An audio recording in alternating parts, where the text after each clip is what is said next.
ದಿಗ್ಗಜರನ್ನು, ಬದುಕನ್ನು ನೋಡಿದವರನ್ನು, ಬದುಕಿನ ಜೊತೆ ಹೋರಾಟ ಮಾಡಿ ಗೆದ್ದವರನ್ನು ಇಲ್ಲಿ ಪರಿಚಯಿಸಿಕೊಟ್ಟಿದ್ದಾರೆ.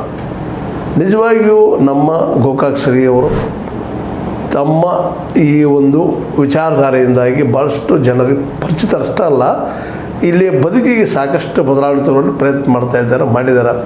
ಮತ್ತು ಮಕ್ಕಳಿಗಾಗಿ ಈಗ ಮುಖ್ಯವಾಗಿ ಬೇಕಾಗಿದ್ದು ಮುಂದಿನ ಜನಾಂಗಕ್ಕೆ ಬೇಕಾಗಿದ್ದು ಶಿಕ್ಷಣ. ಅದಕ್ಕಾಗಿ ಶಿಕ್ಷಣ ಸಂಸ್ಥೆಯನ್ನು ಆರಂಭಿಸಿದ್ದಾರೆ. ಪ್ರೈಮರಿ ಹಿಡಿದುಕೊಂಡು ಕಾಲೇಜ್ವರೆಗೂ ಜಗ್ತಾ ಇದ್ದಾರೆ. BCA ಮಾಡ್ತಾ ಇದ್ದಾರೆ. 1-2 ಸಾಧನೆಗಳು.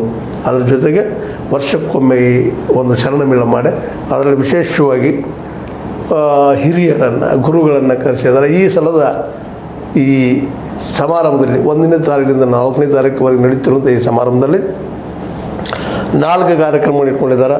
1ನೇದಾಗಿ ಸಂಗೀತ ಹಾಗೂ ಹಾಸ್ಯ ಸಮಾವೇಶ ಅಂತೇಳಿ, 2ನೇದಾಗಿ ಪೊಲೀಸ್ ಸಮಾವೇಶ, 3ನೇದಾಗಿ ಕಾಯಕ ಶ್ರೀ ಪ್ರಶಸ್ತಿ ಪ್ರದಾನ ಹಾಗೂ ಮಹಿಳಾ ಸಮಾವೇಶ, 4ನೇದಾಗಿ ಯುವ ಸಮಾವೇಶ. ಹೀಗೆ ಭಾಳ ಅದ್ಭುತವಾದ ಕಾರ್ಯಕ್ರಮ ಹಮ್ಮಿಕೊಂಡಿದ್ದಾರೆ. ಅದಕ್ಕೆ ನಾಡಿನ ವಿಶೇಷ ಕರೆಸಿದ್ದಾರೆ, ಪರಿಚಯಿಸಿಕೊಡುವಂಥ ಪ್ರಯತ್ನ ಮಾಡಿದ್ದಾರೆ, ಹಿಂದೂ ಮಾಡಿದ್ದಾರೆ. ಹೀಗಾಗಿ ಇದೊಂದು ಸಾಂಸ್ಕೃತಿಕ ಕೇಂದ್ರ ಅಷ್ಟೇ ಅಲ್ಲ, ಇದೊಂದು ಸಮಾಜವನ್ನು ತಿದ್ದುವ ಕೇಂದ್ರ ಸಹಿತ ಆಗಿ ಹೋಗಿಬಿಟ್ಟದೆ ಇವತ್ತು. ಹೀಗಾಗಿ ಇವ್ರು ಏನು ಕೊಡ್ಬೋದಪ್ಪ ಈ ಸಲ ಒಳ್ಳೆಯದನ್ನು ಅನ್ನೋದನ್ನು ಎಲ್ಲರೂ ಎದುರು ನೋಡ್ತಾ ಇದ್ದಾರೆ. ಅದರಲ್ಲೂ ಈ ಸಲ ನಮ್ಮ ಮೋಟಿಗಮಠ ಶ್ರೀಗಳು, ಬೈಲೂರು ಶ್ರೀಗಳು, ಮನಕವಾಡ ಶ್ರೀಗಳು, ಹಂದಿಗುಂದ ಶ್ರೀಗಳೆಲ್ಲರೂ ಬರ್ತಾ ಇದ್ದಾರೆ. ಜೊತೆ ತಮ್ಮ ವಿಚಾರಧಾರೆಯನ್ನು ಜನರಿಗೆ ಹಂಚ್ತಾ ಇದ್ದಾರೆ.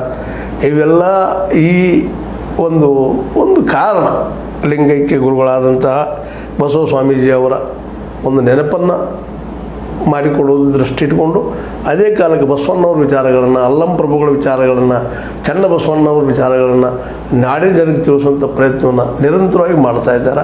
ಮತ್ತು ದಿಗ್ಗಜರನ್ನು ಗೌರವಿಸ್ತಾ ಇದ್ದಾರೆ. ಈ ಸಲ ಗೌರವಾನ್ವಿತರಾಗುವಂಥವರು ಸಂಗೀತದಲ್ಲಿ ಸಣ್ಣ ವಯಸ್ಸಲ್ಲಿ ದೊಡ್ಡ ಸಾಹಸ ಮಾಡಿದಂತಹ ಮಹನ್ಯ ಪಾಟೀಲ್ ಅನ್ನೋರನ್ನ ಕರೆದ ಇಂಡಿಯಾ ಬುಕ್ ಆಫ್ ರೆಕಾರ್ಡ್ಸ್ನಲ್ಲಿ ಹೆಸರು ದಾಖಲಿಸುವಂಥ ಹೆಣ್ಣು ಮಗುವಿಗೆ ಇವತ್ತು ಪ್ರಶಸ್ತಿ ಕೊಡೋದಷ್ಟೆಲ್ಲ ಗೌರವಿಸ್ತಾ ಇದ್ದಾರೆ.